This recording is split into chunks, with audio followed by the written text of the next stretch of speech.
Welcome back, and today I want to do a discussion on the greatest novel ever written. Ever written. There's no novel you're going to mention or name that comes close to this book. I've read this book, okay?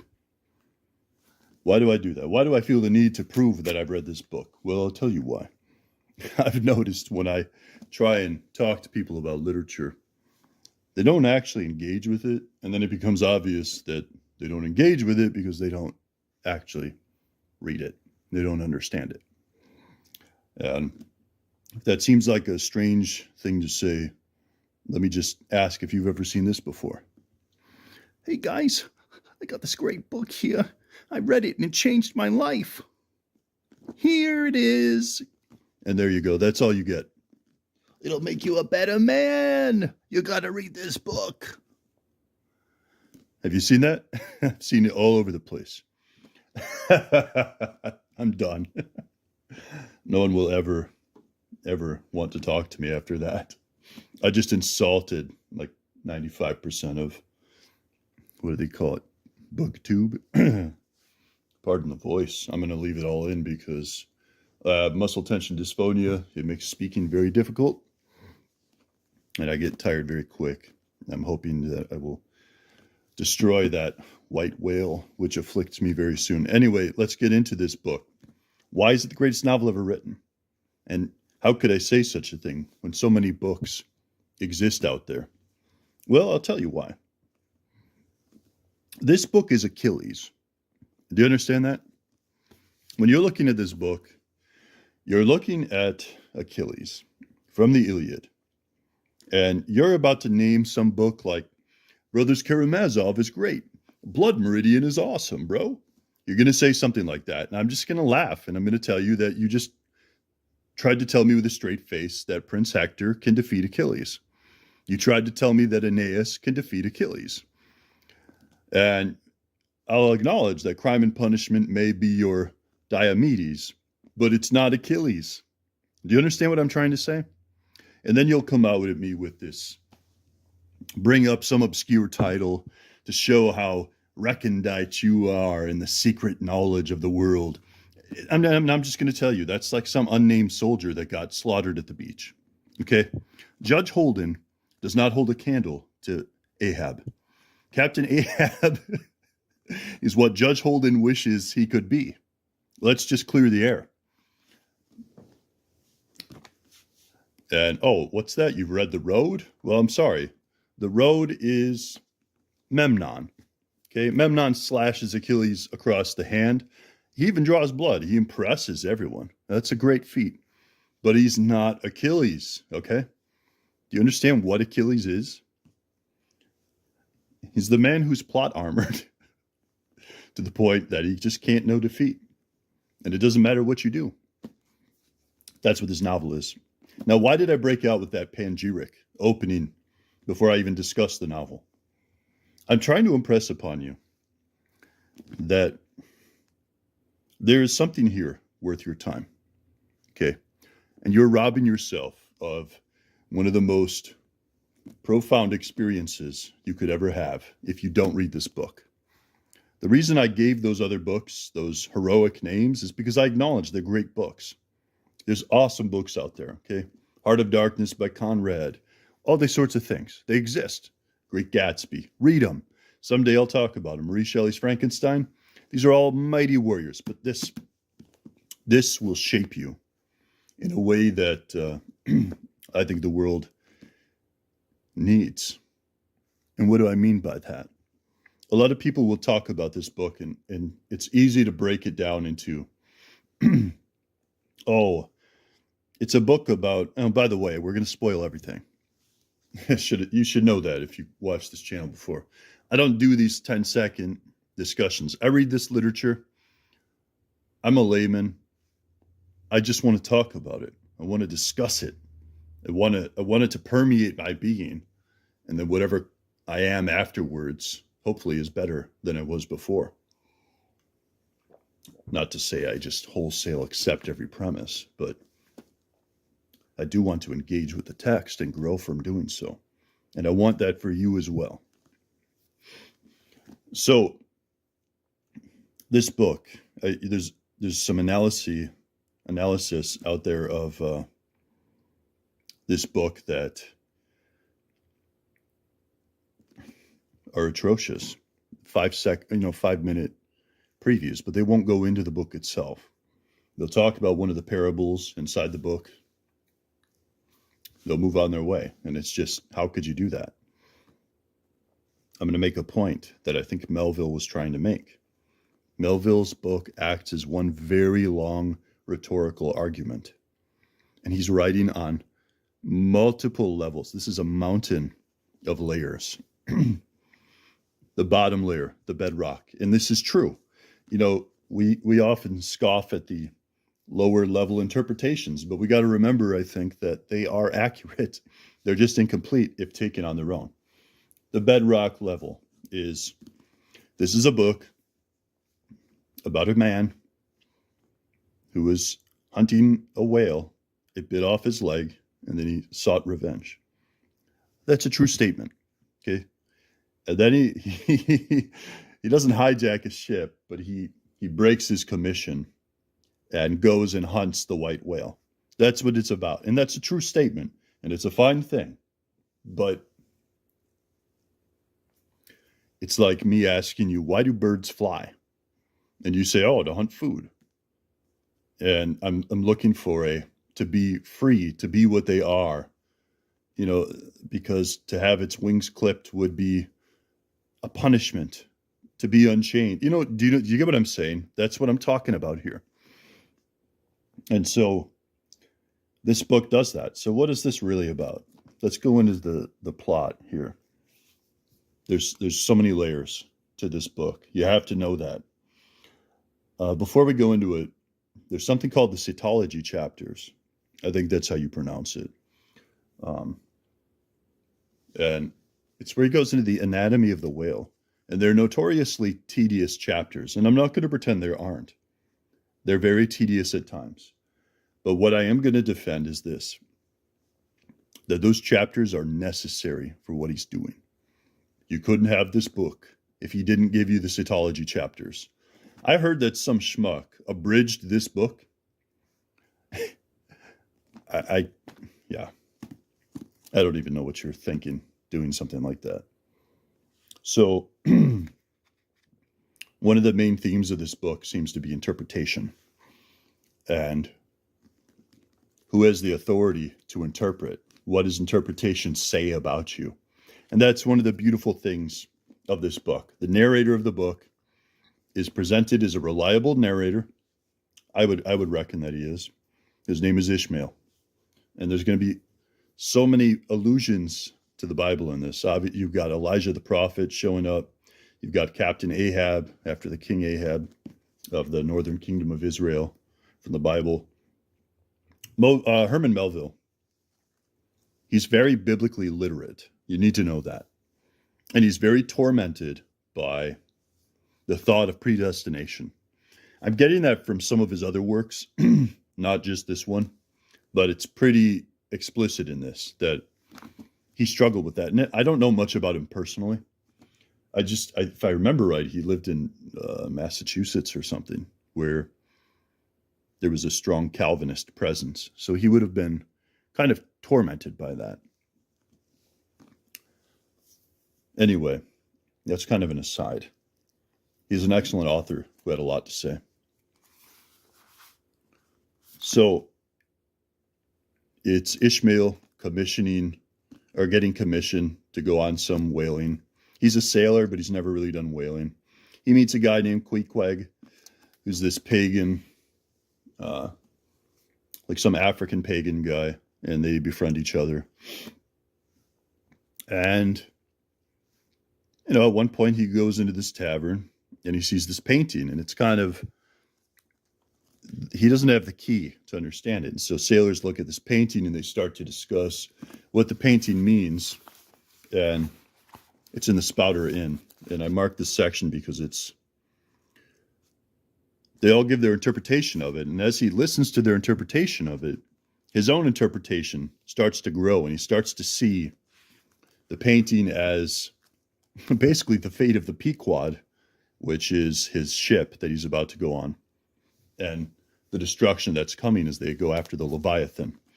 Now, Moby Dick is sort of is he a whale? Is he a force of nature? Is he God? Is he God's wrath? Is he God's instrument? He's all of those things and none of those things. The point is that he's incomprehensible, and that there's no point in living if you don't make an attempt to comprehend the white whale. Okay? But I'm getting ahead of myself. So, as they're talking, they're going out and they're in Nantucket. They're about to leave. They run across a guy named Elijah. He starts telling them basically that they're doomed. And if you know the story of the Bible, Elijah famously had this rivalry with Ahab. And this Elijah, well, he's right. Let's just say he's right. That what his predictions are, more or less, will come to pass. And there's a section with Ahab. So they head out to sea. And the funny thing is, I mean, there's this much book. And then finally Ahab makes his appearance. He's alluded to many times.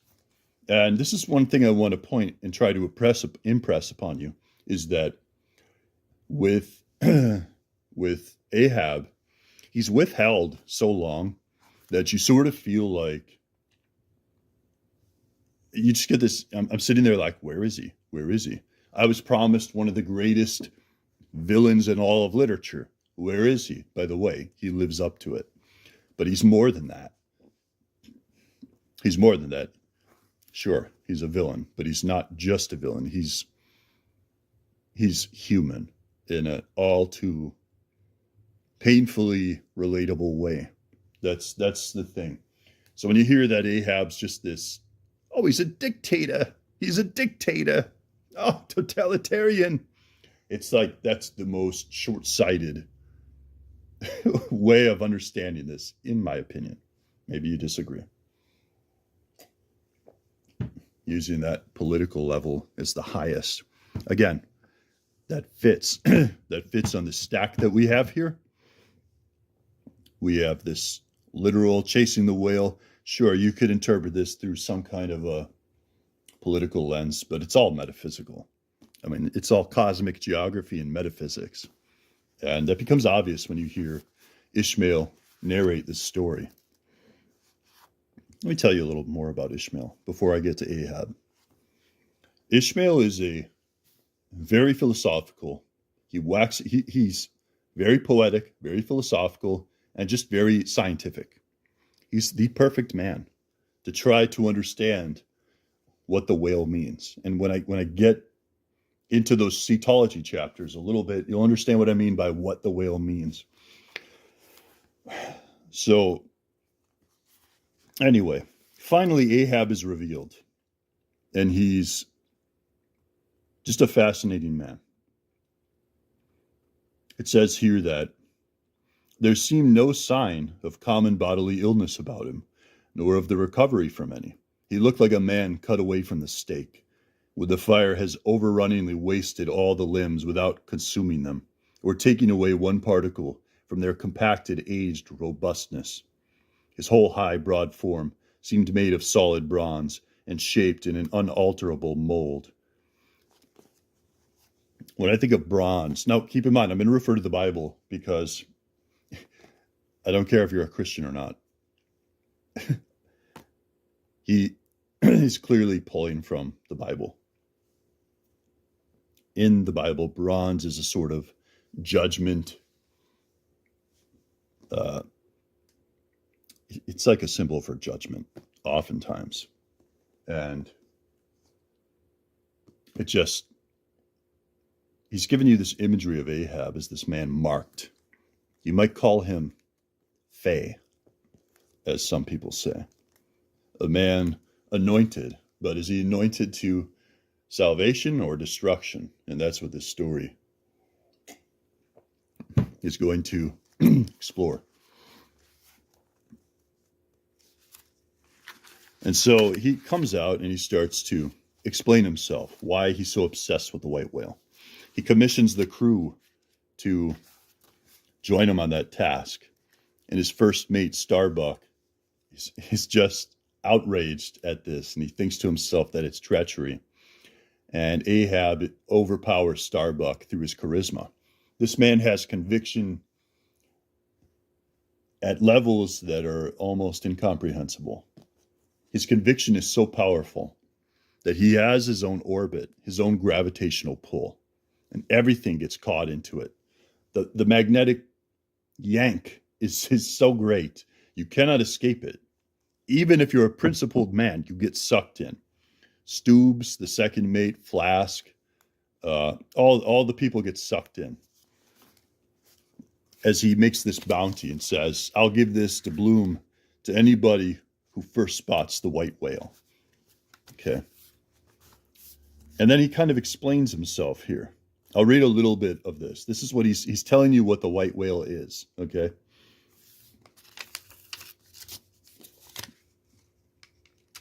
So he says, hark ye yet again, the little lower layer, all visible objects, man, are but as pasteboard masks.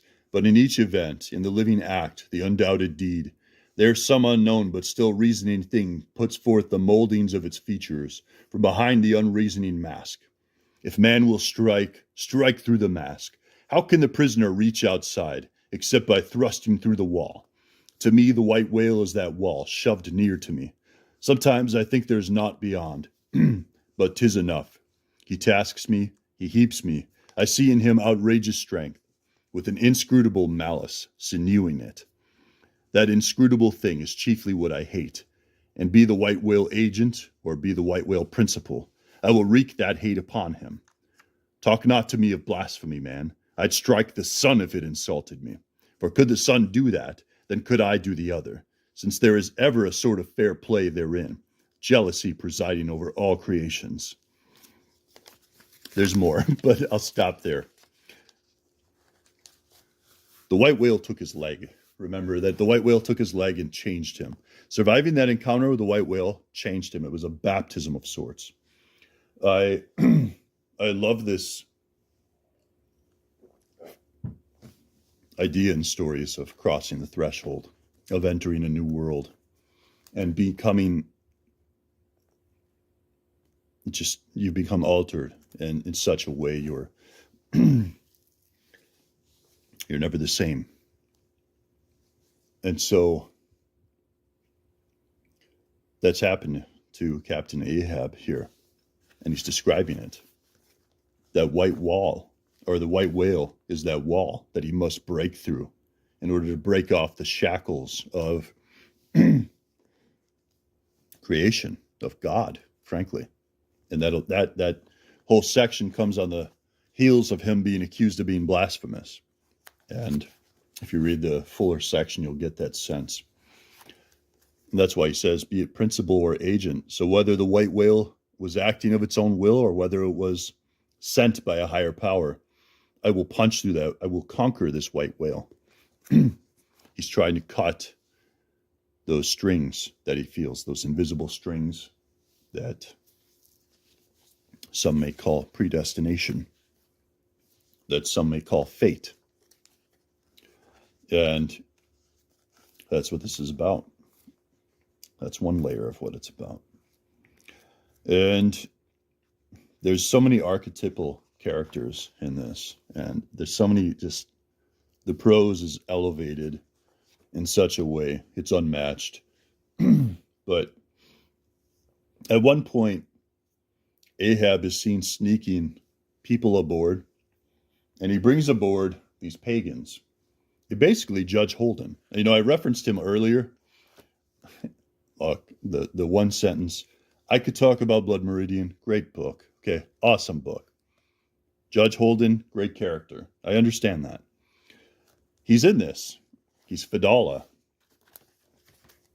He's a sort of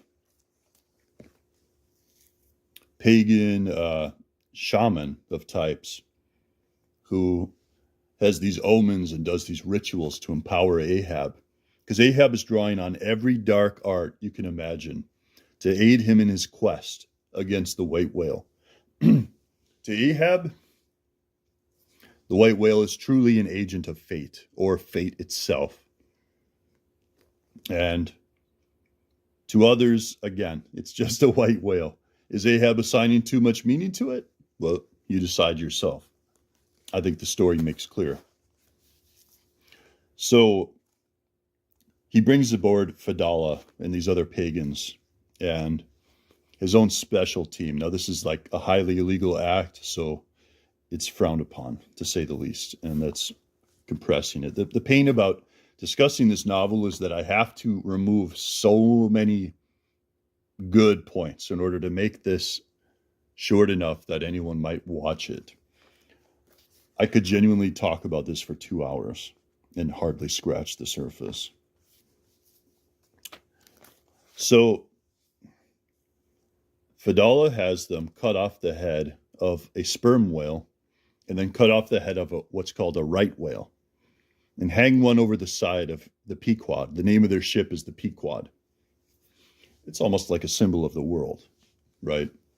And the ocean would be like the cosmos themselves. And the people aboard the Pequod would be like archetypes.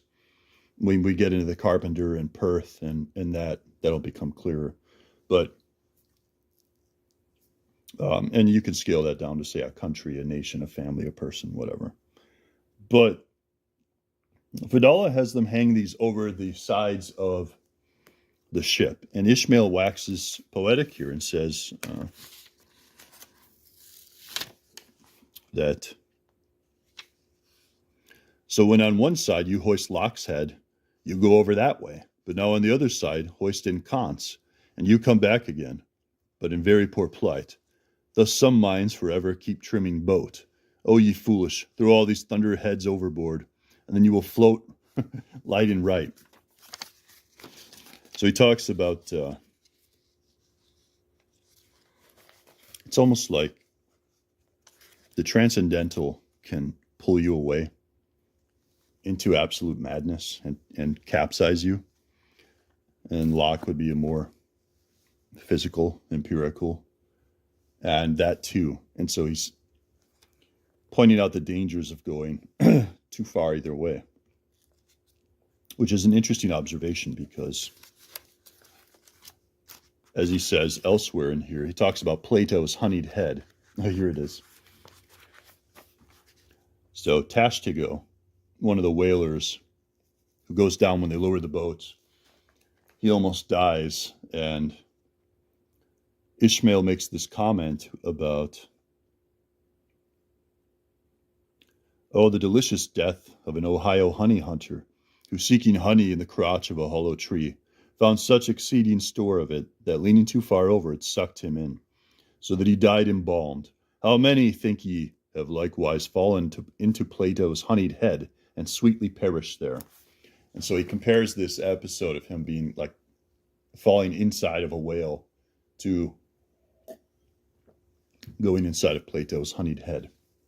In other words, getting drunk on metaphysics, symbolism, etc. to the point of madness. And I love it. I love that he says that so much. So then there's the cetology chapters. And I'm going to just make this point because I could talk about them forever. They are long. They are tedious. There are chapters where Ishmael will start to speak about part of the anatomy of the whale, like its blowhole. And it's all symbolic. It all represents something. Okay. He's pointing you to a higher referent. And, I'll give you an example.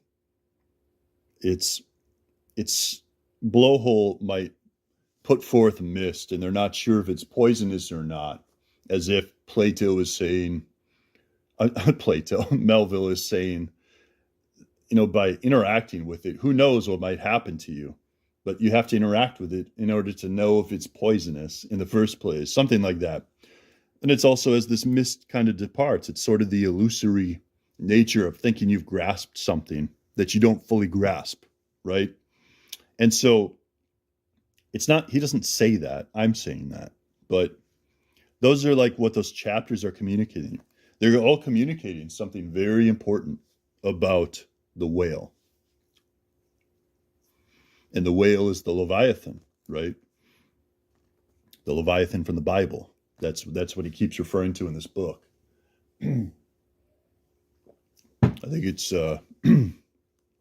my throat's getting really tight here, so I'm going to try and be quick. Very hard to speak. Job chapter 42, I think, is when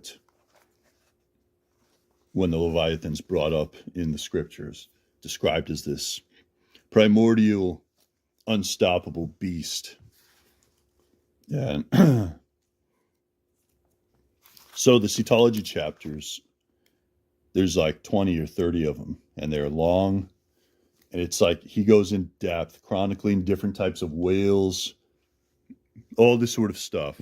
But it's all relevant. That's the thing. It's all relevant. And I'm going to make that case. I'm going to keep banging on that drum because so many people check out at the cetology chapters. I urge you, if you hit them and they start to bore you, just take a break, come back. They're worth it. Because once you get through them, and I'll make the case when we get to the chase, you'll realize without them, you can't understand this book, okay? And you should want to. So anyway, there's a character named the Carpenter. Where is he? Well, there's a character called the Carpenter. He's excellent at various skills.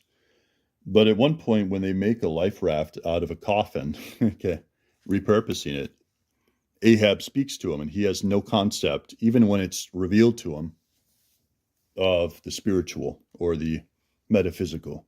It just doesn't register to him. He's excellent with his hands. He's so useful. He's like a golem. That's how I equate him to a golem. He's not very... He should be bright. And Ishmael might comment that if I remember right.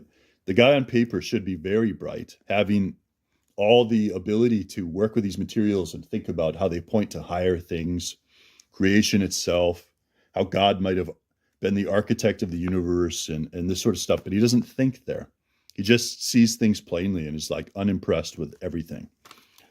And he's sort of spiritually dead. And I think that's what he's kind of archetypally meant to represent. You'll find a lot of that. Something else in here that I didn't mention that I'll quickly say is Ishmael will often go on these circuitous rants and tell you tales about other ships and other captains and this sort of stuff. They all have a purpose, though. They're all trying to tell you something, and you got to pay attention to them. Then you get to Perth, the blacksmith. I think he's one of the most interesting characters in this novel. He's like Hephaestus, okay? Ahab comes to him. They create these barbs to hurt Moby Dick with. He does like a blood ritual on them. Like I said, I mean, Ahab is Luciferian at the end of the day. That's just what it is. And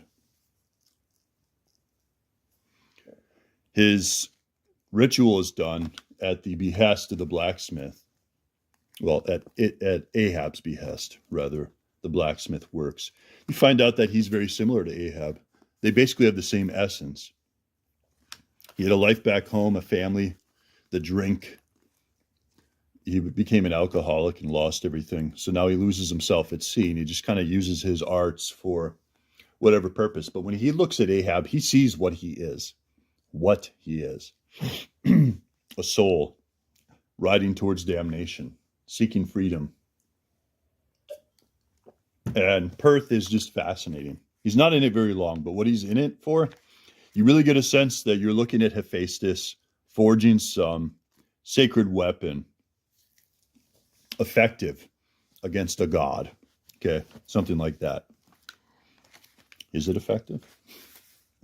Well, another point is they start interpreting this coin again. And it's the doubloon that Ahab hung up on the mast. They all start looking at it, and what they interpret about it reveals who they are. And Ishmael sees that the coin represents a mirror.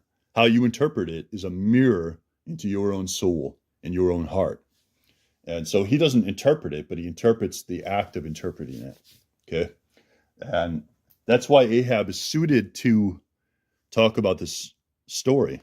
He's fit to do that. And why I defend him as a narrator that can be trusted.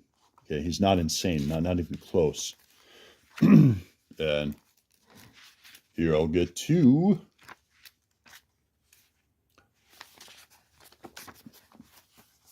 so you have the scene with Pip.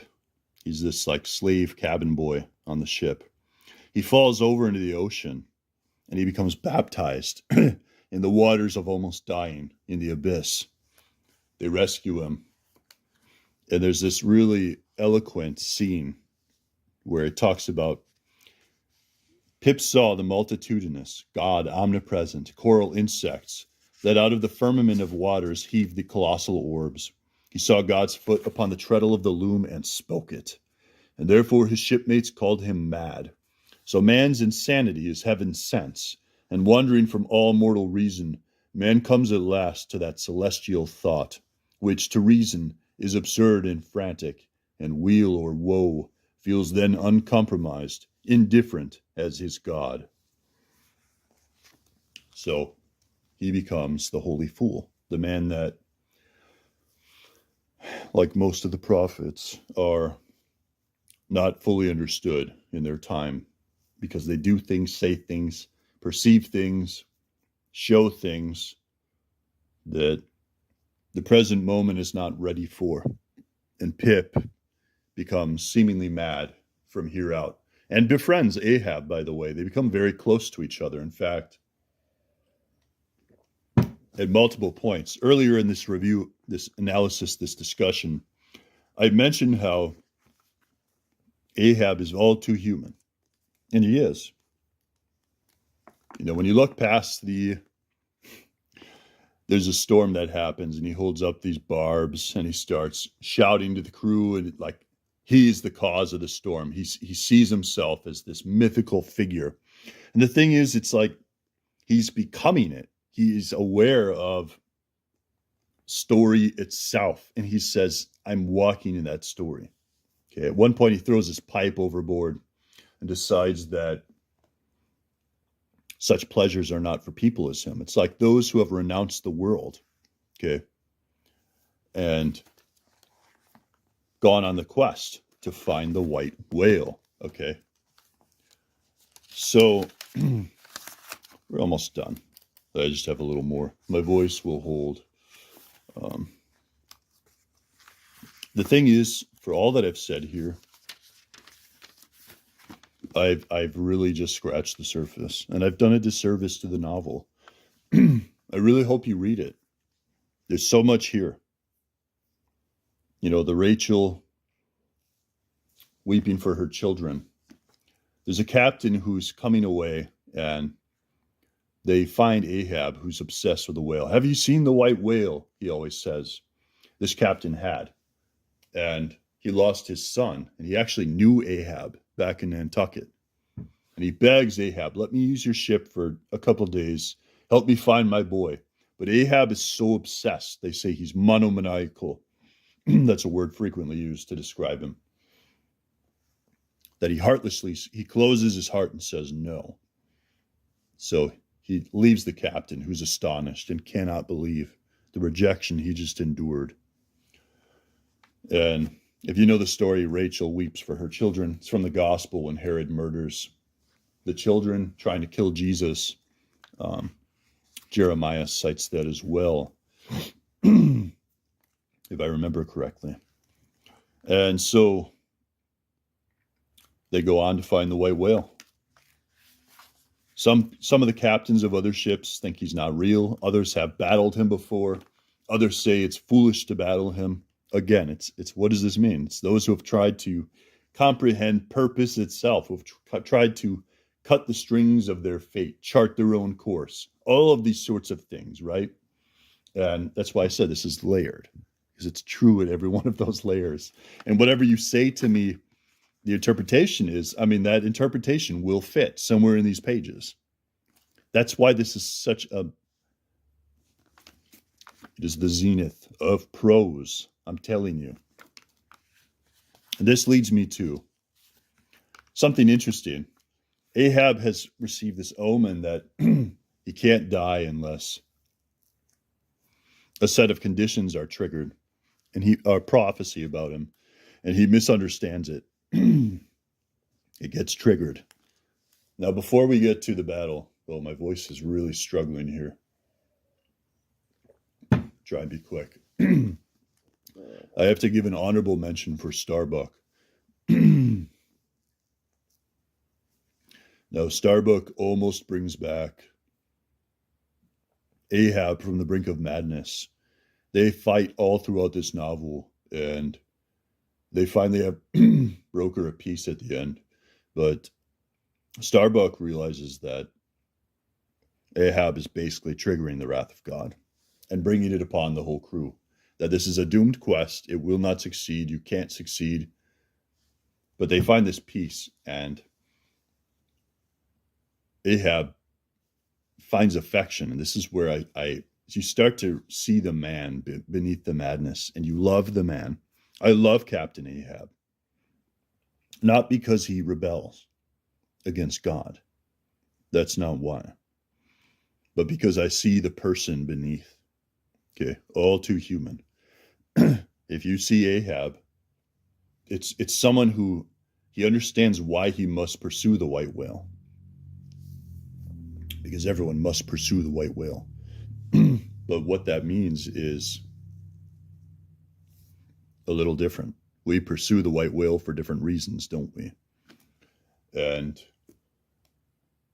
Ahab just says, Noble Starbuck and Pip, he tells Pip, my affection for you is so great that if you come out with me, I'll shrink back, shirk from my duty, and I won't finish what I need to do.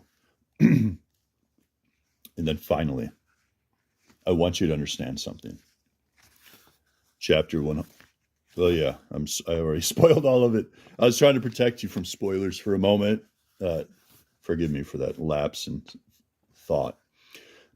Chapter 133, The Chase, First Day. Look, this is how much of this story is the white whale battle. Okay? That's it. 25, 30 pages. And this is how much is leading up to it. Do you understand that? Probably this is cetology chapters, right? Not in the same place. They're kind of buried throughout. But my point is, all of this is necessary to comprehend this. And I'm telling you that if you put in this work right here, that this is the most fruitful, foundational, and resplendent experience you could ever have reading a book. I have a lot more I could say about this, but I'm going to tell you to lower the boat and start to pursue the white whale. If you're not, what are you doing with your life?